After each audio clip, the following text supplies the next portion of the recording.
And welcome back to the Lincoln Bowl. Our final score, the Abes knock off the Lakes Lancers in a tough battle today, 42-28. Paul Beatty along with Tony Davila here on the Eli and the NFHS Sports Network. And it's time to wrap this up with the Alderson's Awards West Postgame Show. For trophies, awards, T-shirts, and so much more, go to aldersons.net for their full catalog. Homegrown business based out of Centralia, but they can service the entire state. Check them out for great pricing, and they do the work right there in the shop. So Alderson's Awards West in Centralia. Tony, this game really flipped on a dime here. It looked like it was going to be a defensive battle for the first quarter and nearly half. It was 0-0. And so literally in 31 minutes, we had 70 points scored in 31 minutes out of the 48. Both teams able to move the ball, got the ball rolling up and down, and a couple of key possessions here and there, really the difference in this ball game in the end, as there wasn't a whole lot of yardage through that first quarter and a half. But I see some big numbers that you're punching up there on your calculator. Yeah, it ended up being a highly productive second half, mainly for the Lincoln Abes, as they were able to get a lot of yardage there in the second half. We'll go over the drive summary for the second half. As the Abes start out with the ball at just 2 plays, they end up with a 4-yard touchdown run by Dixon. Right? Yeah, it was a big pass, and then a 4-yard touchdown run for Dixon. The PAT was no good, so 27-14 at that point. Lakes comes back with a touchdown of their own, a 23-yard touchdown pass to David Wells. That was on a 9-play drive by Lakes. The Abes get the ball back. They go 3 and out and punt. Lakes, this is where things got interesting. Lakes gets down to the 2-yard line. Well, they get down to the 4. They get down to the 4, and then 4, yeah. They bring in the jumbo package, go Wildcat on all 4 plays, can't punch it in, and get stopped at the 2-yard line. That is where they turn it over on downs. And then the Abes come back, and on 5 plays, they get a 41-yard touchdown pass to DJ Irvin. The 2-point conversion is good to make it 35-21 at that point. Lakes answers quickly to start the fourth quarter, 2 plays, and it is a 70-yard touchdown pass from Nali AI to Tristan Baker to make it 35-28 at that point. The Abes answer with a 10-yard touchdown run by Jabari Johnson after they take a 9-play drive, run the clock down to 6:12 to go. Lakes on their next drive, it's an interception by Granberry, and the Abes run the clock out with the rest of the time, able to get first downs that eat up clock. Lakes used all of their time, 2 of their timeouts early on in the third quarter, used their third to stop the clock, but not enough for this one, and the Abes come away with the win. All right, let's go over these. Before we go any further, just a reminder, going on right now is their senior recognition. Lincoln does it at the end of the game, and so that is what's going on right now. So we'll keep this rolling as well as we get into the individual numbers. All right, so let's go with the Lancers first. Nali AI ends up 11 of 18 passing, 3 touchdowns and 2 interceptions for 207 yards through the air. Kamari Washington had 16 carries, 89 yards for him. Pulalasi, 11 carries for 48 yards and a touchdown. Nali AI had 1 carry for 5 yards. And then it was, I didn't add up the receiving yards for Lakes. I knew I was going a little too fast. Baker ends up with 3 receptions. He has the late touchdown, 74 yards on that one. He also had 2 more catches. He had 98 yards on 3 carries. That is Baker for that one. 3 catches, that is, for 3 catches, 98 yards. Wells had 4 catches. He had 2 touchdowns on those catches as well.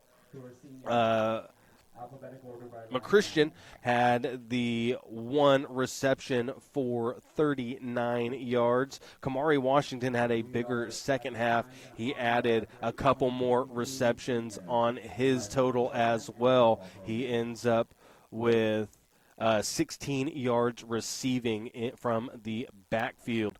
And the 2 interceptions were Granberry and Nelson thrown in this one. Again, Naliai came in just 1 interception on the season, and the Abes get 2 on him. So 270 yards passing, 142 on the ground for 349 yards of offense for the Lancers. For the game, they had 186 at halftime. All right, let's get to the Abes.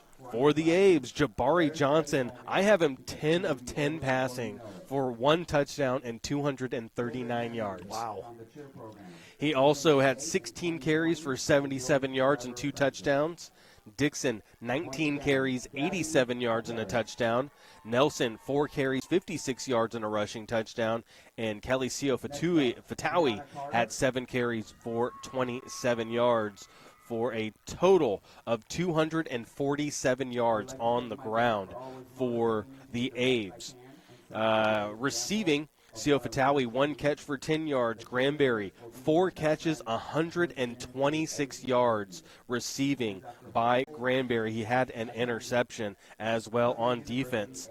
Escaliu had 2 catches for 45 yards. Williams, 1 catch for 9. Pugh, 1 catch for 8. And Irvin, DJ Irvin, 1 catch, 41 yards, and a touchdown for him. 239 yards passing for the Lincoln Abes, 247 on the ground for 486 yards of offense. For the Lincoln Abes, combined, these 2 teams had 835 yards of offense, 458 of that coming in the second half.